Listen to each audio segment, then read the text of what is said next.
The LLC or Series LLC has the easiest tax returns for a single member. It's known as a pass-through entity. This means that all of the income from your company is able to be reported on your personal income tax return.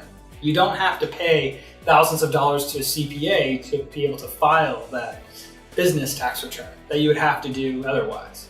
This is also true if it's you and your spouse filing jointly for your income taxes.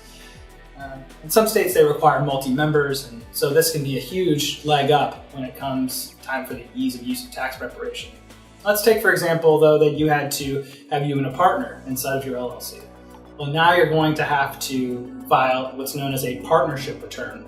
And that partnership return is a separate return for the business itself.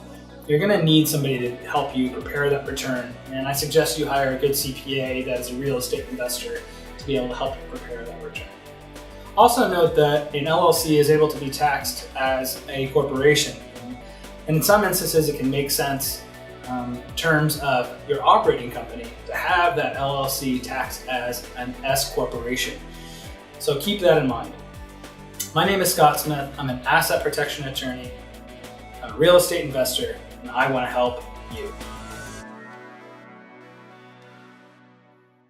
Hey, thanks for watching this video. If you want more high quality content just like this, you can find it here on our YouTube channel or go into our website, royallegalsolutions.com. We have a ton of free content from our blogs, our videos, the podcasts that I have been featured on. Whatever question you have, we're going to have it there for you.